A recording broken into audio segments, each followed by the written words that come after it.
আমার ভাইরা, আমার বন্ধুগণ, বর্তমান অবস্থাটা এমন, আমি যত জানাজায় শরীক হয়েছি, লাশ আসার পূর্বে কবরস্থানে গিয়ে কবরের পাশে দাঁড়ায় আমি একটু কবরটা দেখার চেষ্টা করি। আমি যত কয়েকটা কবরের পাশে দাঁড়িয়েছি লাশ আসার পূর্বে গিয়ে আমি দেখেছি যারা ওই জায়গায় দাঁড়িয়ে থাকে, আরো যারা যায় তারা ওই জায়গায় গিয়ে একটা বারের জন্য চিন্তা করে না কেমন করে এই কবরের ভিতরে অবস্থান করব রে।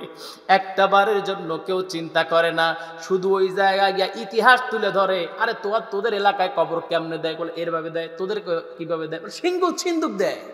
তোদের কিভাবে দেয়? এইভাবে দেয়। আর ওইটা ওখানে বলার কি আছে? কবর নিয়ে চিন্তা কর বেটা। আমার ভাইয়েরা, বাঙালি পাইছে খালি গল্প, যেখানে যায় সেখানে গল্প, ঠিক কিনা? কষ্ট পাচ্ছেন নাকি? আমি ভুল বললাম? আমার আপনার নবীজি একদিন সাহাবায়ে কেরামদেরকে ডাক দিলেন, সাহাবীদেরকে ডাক দিয়ে বললেন, চলো একটা জানাজা থেকে ঘুরে আসি। নবীজি কিন্তু কোনো কাফেরের জানাজায় যাবেন না, কারণ কাফেরদের কিন্তু জানাজা নাই, আছে নাকি? কোনো কাফেরের জানাজা নাই। নবীজি ডেকে বললেন, সাহাবীরা চলো, একজন মুসলিম দুনিয়া থেকে বিদায় হয়ে গেছেন, তার জানাজায় আমরা শরীক হব। নবীজি সহ সাহাবায়ে কেরামেরা যখন রওনা দিয়ে দিলেন, ওই নবীর সাহাবী, বিশ্ব নবীর সাহাবায়ে কেরাম কারা কারা ছিলেন? আবু বকর, ওসমান আর আলী, বিশিষ্ট বড় বড় সাহাবী, তারাও সেই জানাজায় শরীক হচ্ছিলেন। নবীজির সঙ্গে তারা গেলেন।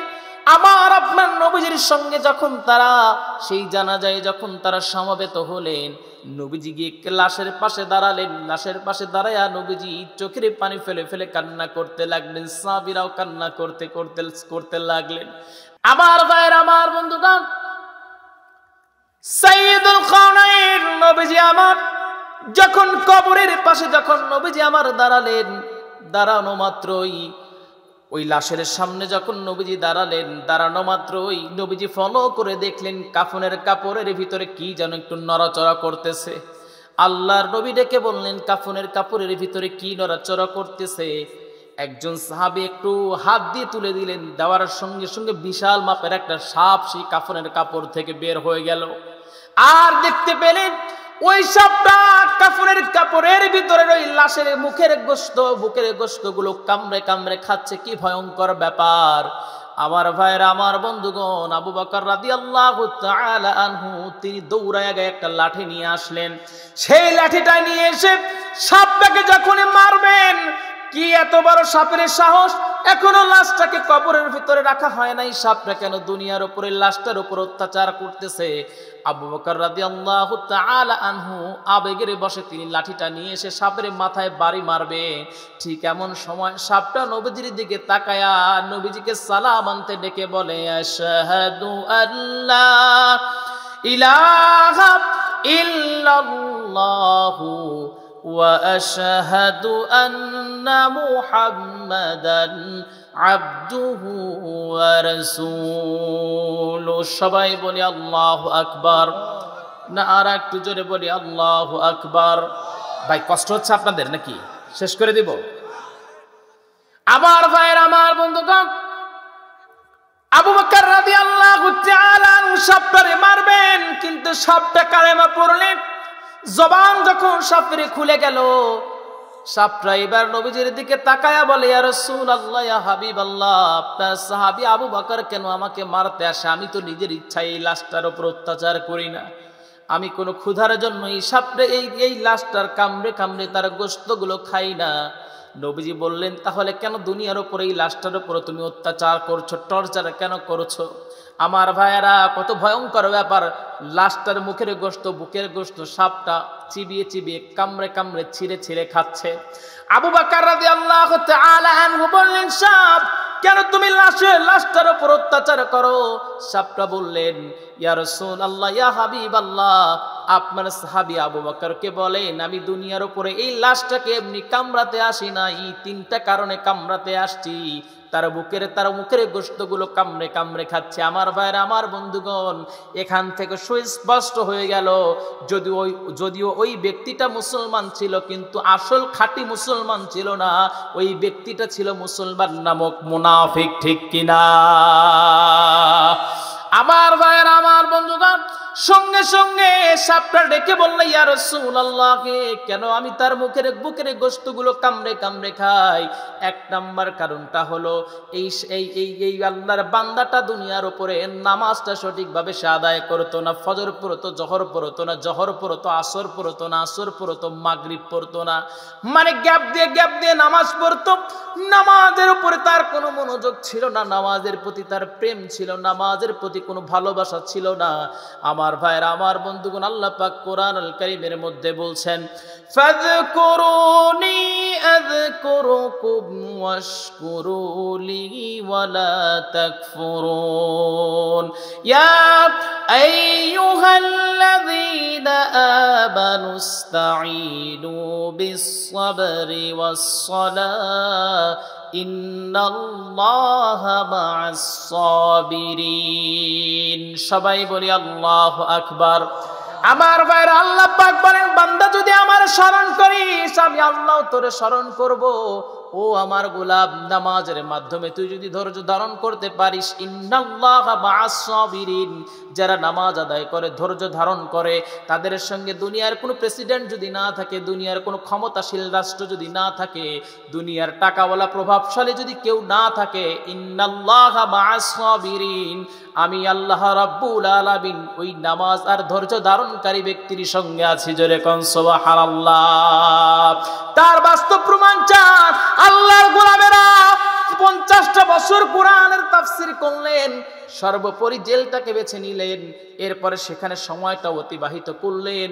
আমার ভাইরা, আমার বন্ধুগণ, দুনিয়া থেকে বিদায় হয়ে গেলেন, একটা বারের জন্য বাতিলের কাছে মাথা নত করে নাই। তার মানে তিনারা আল্লাহর ভালোবাসা পেয়েছেন, তাদের সঙ্গে আল্লাহ আছে, কারণ দুনিয়ার এই সংক্ষিপ্ত জীবনকে পরিত্যাগ করে হলেও জান্নাতের লম্বা সময়টা তারা গ্রহণ করে নিয়েছেন। ঠিক কিনা? আমার ভাইরা, আমার বন্ধুগণ, এই জন্য নামাজটাকে ছাড়া যাবে না। এক নাম্বার পয়েন্ট ওই সাপটা বলেছিল, নবীজি এই আল্লাহর গোলামটা নামাজটা সঠিকভাবে আদায় করতো না, অথচ আমার আপনার নবীজি নামাজের ব্যাপারে কি তৎপর ছিলেন। আল্লাহর নবী খুতবা দিলেন, খুতবা দিতে গিয়ে বললেন, আজ থেকে সকলের দরজা বন্ধ হয়ে গেল, শুধু আবু বকরের দরজাটা খোলা রইল। চোখের পানি ফেলে ফেলে আবু বকর রাদিয়াল্লাহু তাআলা আনহু কান্না শুরু করে দিলেন। নবীজি বললেন, এই দুনিয়াতে আল্লাহ রাব্বুল আলামিন তার এক বান্দাকে দুনিয়ার জাগতিক সব সম্পদ দিতে চেয়েছিলেন, কিন্তু সেই বান্দা দুনিয়ার এই সম্পদকে গ্রহণ করেন নাই, বরঞ্চ তার রব্বে কারীমের সঙ্গে দেখা করারকে বেশি পছন্দ মনে করলেন।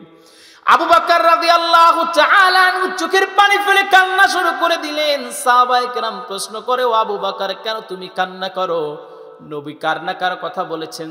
আবু বকর রাদিয়াল্লাহু তাআলা আনহু ডেকে বললেন, তোমরা বুঝো নাই, একটা বিল্ডিং এর যখন কাজ শুরু করা হয়, সেই বিল্ডিংটা যখন সমাপ্ত হয়ে যায়, তখন কাজটা হলো মেইন যায়, যে দায়িত্বটা হলো কন্ট্রাক্টর, সেখান থেকে চলে যায়, বিল্ডিং এর কাজ শেষ। আল্লাহ নবী এই দুনিয়ায় ইসলামটাকে প্রচার করার জন্য এসেছিলেন, সেই দায়িত্বটা নবীজির শেষ। আল্লাহর সঙ্গে তার বন্ধুর সঙ্গে নবীজি দেখা করার প্রস্তুতি নিচ্ছেন, তার মানে হলো আমার আপনার নবী থেকে আমরা বিদায় হয়ে যাব, নবীজি দুনিয়া থেকে চলে যাবে। আমার বন্ধুগণ, লম্বা আলোচনা আমি সংক্ষিপ্ত করে দিলাম। আল্লাহর নবী সাইয়্যিদুল কাওনাইন যেদিন দুনিয়া থেকে বিদায় হয়ে যাবেন, আল্লাহর নবী তিনি জোহরের নামাজ তিনি আদায় করতে পারলেন না। আসরের নামাজের জন্য নবীজি যখন পানি চাইলেন, নবীজিকে পানি দেওয়া হলো, স্বচ্ছ পানি দিয়ে নবীজি ওযু করলেন, কিন্তু নবীজি নামাজে যেতে পারলেন না। দাঁড়ানোর সঙ্গে সঙ্গে নবীজি সেন্সলেস হয়ে জমিনে পড়ে গেলেন, প্রচন্ড জ্বর নবীজির শরীরে আসছে। আল্লাহর নবীর যখন হুঁশ ফিরল, হুঁশ ফেরা মাত্রই নবীজি আমার ডেকে বলল, কোন সময় রে আয়েশা?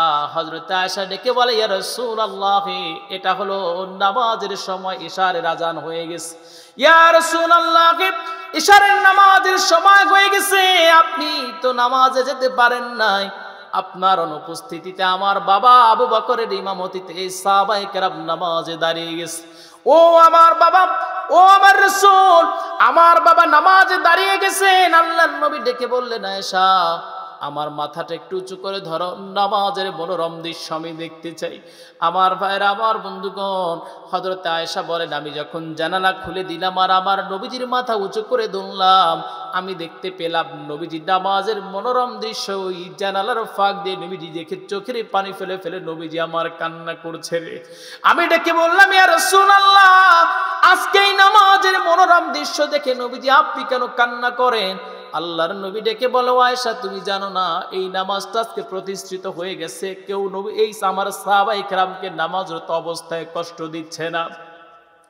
এই নামাজটা আজকে পরিচালিত হয়ে গেছে, প্রতিষ্ঠিত হয়ে গেছে, কেউ নামাজের জন্য বাধা দেয় না। কিন্তু একটা সময় ছিল, আমি সাইয়্যিদুল কাওনাইন যখন নামাজে দাঁড়াতাম, কাফের বেঈমানেরা উটের পচা নারী ভুঁড়িগুলো আমি নবীজির দেহে তুলে দিত। আমি নবীজি মাথা তুলতে পারতাম না, দম আটকে যেন এখনই দুনিয়া থেকে বিদায় হয়ে যাব। আমার মেয়ে ফাতেমা আর আমার বড় স্ত্রী হযরতে খাদিজা সে আমার এই দেহের উপর থেকে পচা উটের নারী ভুঁড়িগুলো পরিষ্কার করে দিত। তখনই আমি একজন জীবন ফিরে পেতাম। এত কষ্ট এই নামাজের জন্য দেওয়া হয়েছে। ও আয়েশা, তায়েফের ময়দানে গিয়েছিলাম কালেমার দাওয়াত নিয়ে, কিন্তু তায়েফের মানুষেরা আমি নবীজিকে গ্রহণ করে নাই, আমাকে পাথর দিয়ে আঘাত করেছে। পাথর দিয়ে আঘাত করার ফলে আমি নবীজির দেহ মোবারক থেকে রক্তগুলো ফিনকি দিয়ে বের হয়ে গেছে। ওই রক্ত মাখা অবস্থায় আমি আমার তায়েফের মানুষের জন্য বদদুয়া করি নাই।